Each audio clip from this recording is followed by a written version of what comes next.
The germ within the cosmic egg takes unto itself form.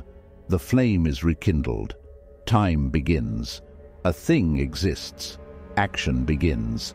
The pairs of opposites spring into being.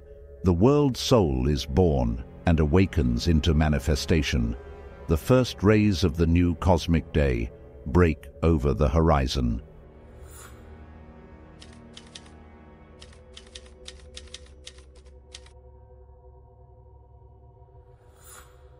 In this second aphorism of creation, the Rosicrucian is directed to apply his attention to the concept of the world soul, the first manifestation of the eternal parent. This world soul, the first manifestation, is represented by the Rosicrucians by the symbol of a circle containing at its center a black dot or point. The circle, of course, represents the Infinite Unmanifest, and the black dot or point represents the focal point of the new manifestation, the germ within the cosmic egg, as the old occultists poetically express the idea. The Rosicrucian concept of the world soul, the first manifestation, corresponds to similar conceptions found, in various forms, in most of the ancient occult teachings of the several great esoteric schools of philosophy. In some philosophies it is known as the Anima Mundi, or life of the world, soul of the world, or world spirit. In others it is known as the Logos, or word. In others, as the demiurge. The spirit of the concept is this, that from the unconditioned essence of infinite unmanifestation, there arose an elemental and universal soul, clothed in the garments of the most tenuous, elemental form of matter, which contained within itself the potency and latent possibility of all the future universes of the new cosmic circle, or cosmic day. This world soul is spoken of in the second aphorism as the germ within the cosmic egg, inasmuch as it is regarded as the tiny germ within the egg, which gradually increases in size and complexity and takes upon itself form and activity. The symbol of the cosmic egg, of which the world soul is the animating germ, is a very old one, and one widely spread in usage in the ancient world. As a prominent occultist has said, whence this universal symbol? The egg was incorporated as a sacred sign in the cosmogony of every people on the earth, and was revered both on account of its form and its inner mystery. From the earliest mental conceptions of man, it was known as that which represented most successfully the origin and secret of being, the gradual development of the imperceptible germ within the closed shell, the inward working, without any apparent outward interference of force, which from a latent nothing produced an active something needing naught save heat, and which, having gradually evolved into a concrete living creature, broke its shell, appearing to the outward senses of all a self-generated and self-created being, must have been a standing miracle from the beginning. The secret teaching explains the reason for this reference by the symbolism of the prehistoric races. The first cause had no name in the beginning. Later it was pictured in the fancy of the thinkers as an ever-invisible bird that dropped an egg into chaos, which egg became the universe. Hence Brahm was called Kalahansa, the swan of eternity, which laid at the beginning of each Mahamanvantara a golden egg. It typifies the Great Circle, or O itself, a symbol for the universe and its spherical bodies. The first manifestation of the cosmos in the form of an egg was the most widely diffused belief of antiquity. It was a symbol adopted among the Greeks, the Syrians, Persians, and Egyptians. In the Egyptian ritual, Seb, the god of time and of the earth, is spoken of as having laid an egg, or the universe. Ra is shown like Brahma, gestating in the egg of the universe. With the Greeks, The Orphic egg was a part of the Dionysiac and other mysteries, during which the mundane egg was consecrated and its significance explained. The Christians, especially the Greek and Latin churches, have fully adopted this symbol and see in it a commemoration of life eternal or salvation and resurrection. This is found in and corroborated by the custom of Easter eggs. From the egg of the pagan Druids to the red Easter egg of the Slavs, a cycle has passed, and yet whether in civilized Europe or among the abject savages of Central America, we find the same archaic, primitive thought. If we only search for it and do not disfigure, in the haughtiness of our fancied mental and physical superiority, the original idea of the symbol. The concept of the world soul, in some form of interpretation and under some one of many names, may be said to be practically universal. Among many of the ancient schools of philosophy, it was taught that there was an Anima Mundi, or world soul, of which all the individual souls were but apparently separated, though not actually separated units. The conviction that life was one is expressed through nearly all of the best of ancient philosophies, and in fact, in subtly disguised forms, may be said to rest at the base of the best of modern philosophies. In the philosophical concept of the Logos, we find another and more advanced form of this same fundamental concept. The term Logos first became prominent in the philosophy of Heraclitus of Ephesus, where it appears as the law of nature, objective in the world, giving order and regularity to the movement of things. The Logos formed an important part of the Stoic system of philosophy. The active principle, abiding in the world, they called the Logos, the term being likewise applied to the universal productive cause. An authority on the history of philosophy has said of the concept of the Logos: the Logos, a being intermediate between God and the world, is diffused through the world of the senses. The Logos does not exist from eternity like God, and yet its genesis is not like our own and that of all other created beings.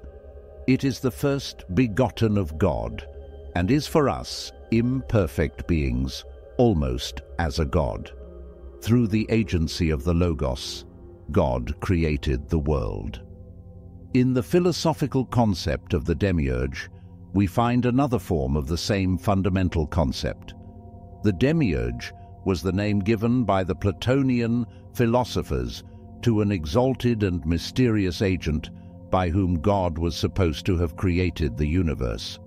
He was akin to the nature god of the pantheists and to the living nature of other schools of philosophy.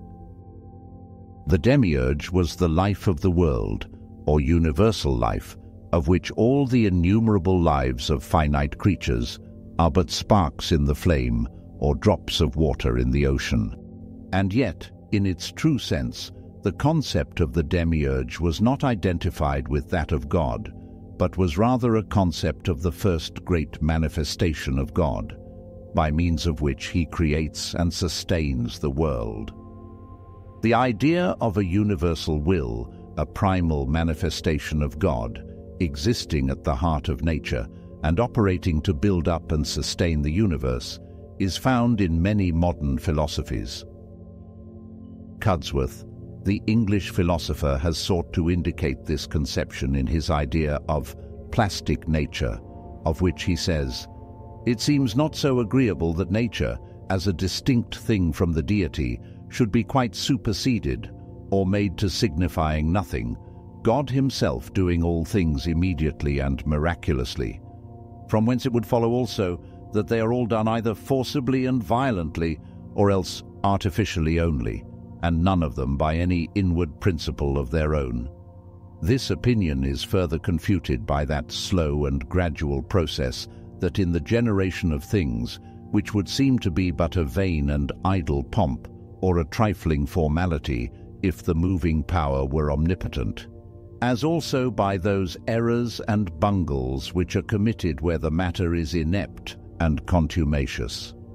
This argues that the moving power is not irresistible, and that nature is such a thing as is not altogether incapable, as well as human art, of being sometimes frustrated and disappointed by the indisposition of matter, whereas an omnipotent moving power, as it could dispatch its work in a moment, so would it always do it infallibly and irresistibly, no ineptitude and stubbornness of matter being ever able to hinder such a one, or make him bungle or fumble in anything.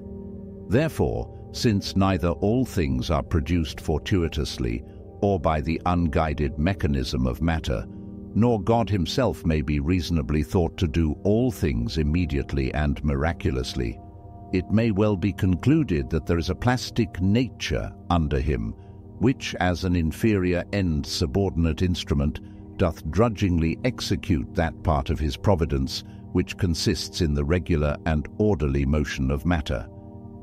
Yet so as there is also besides this a higher providence to be acknowledged, which presiding over it doth often supply the defects of it, and sometimes overrules it, forasmuch as the plastic nature cannot act electively nor with discretion. Other schools of philosophy, notably that founded by Schopenhauer, have postulated the presence of a universal spirit, whose chief attribute is desire-will, from whom the universe of creatures has proceeded. This universal spirit is held to be filled with a longing, craving, seeking, striving desire to express itself in phenomenal existence. Schopenhauer calls it the will to live. It is described as instinctive rather than intellectual, and as creating intellect with which to better serve its purposes of self-expression. Other philosophers have proceeded along the main lines of the concept of Schopenhauer with various modifications. The same idea is expressed by some of the old Buddhist philosophers, the very term the will to live being used to express the essential nature of the universal spirit. But it must be noted, in such philosophies, the universal spirit is considered rather as the eternal parent than as its first manifestation.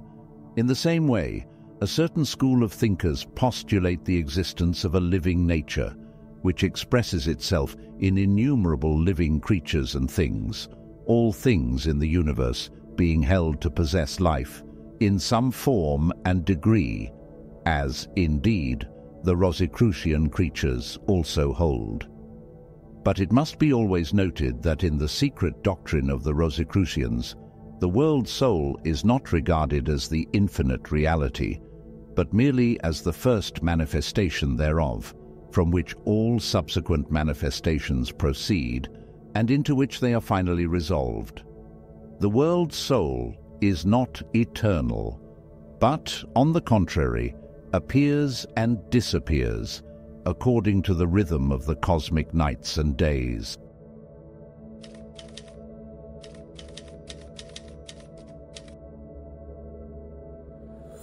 The second aphorism states, "The flame is rekindled."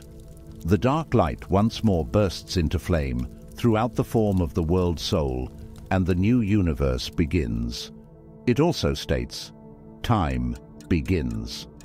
This is seen to be true because change has begun, and change is the essence of time, and time is the measure of change.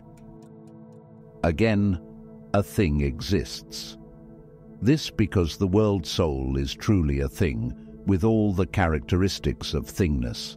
It can be defined and described in positive terms. It can be thought of logically and in terms of intellect, though perhaps not capable of being pictured in the imagination. Again, action begins. This because from the very inception of the germ in the cosmic egg, there is the manifestation of activity, motion, and change. The world soul is in constant and uninterrupted activity from the moment of its faintest dawn until the moment of its expiring quiver.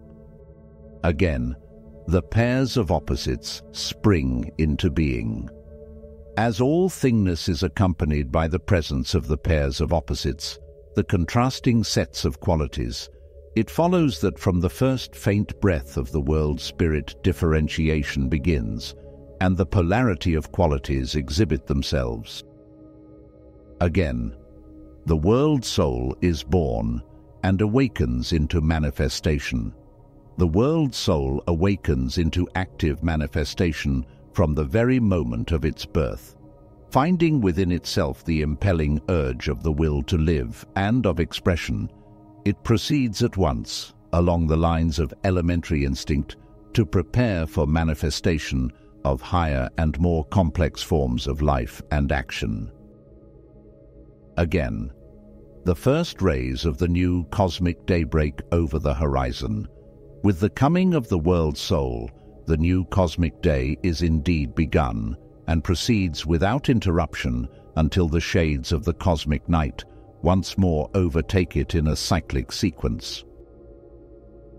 The Rosicrucian teaching is that the world soul is not a soul lacking a body, but that, on the contrary, it is clothed in the garments of the most tenuous and ethereal substance, a substance as much finer and more ethereal than the ether of space of the material scientists, as the latter is much finer and more ethereal than the hardest steel or granite. From this ethereal substance, the world soul weaves bodies for its manifestations, even the densest forms of matter, and even the tenuous bodily form of the highest forms of life, far removed from our comparatively gross earth plane. The Rosicrucians further hold that it is not correct to think of the world soul as having been created out of nothing by the eternal parent, and still less so think of it as having been created from the substantial essence of the eternal parent by division, separation, or partition, such ideas being held to be logically impossible and fallacious. On the contrary, it is held that the world soul exists as an idea of the eternal parent, just as, in a daydream, or a reverie, or a full dream, we may picture a thing as in being, or in other terms, even the world soul exists merely as a picture in the infinite imagination of the eternal parent, and at the last is but a shadow of reality, and not reality itself. The world soul, at the dawn of the cosmic day, may be said to be like a dreamer freshly awakened from a deep sleep, and striving to regain consciousness of himself. It does not know what it is, nor does it know that it is, but an idea of the eternal parent. If it could express its thought in words, it would say that it has always been, but had been asleep before that moment.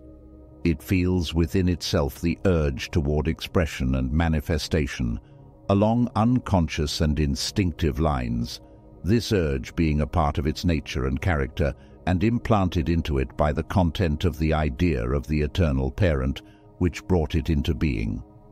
Like the newborn babe, it struggles for breath and begins to move its limbs. And as it struggles and moves, there comes to it a response from all of its nature, and its active life begins.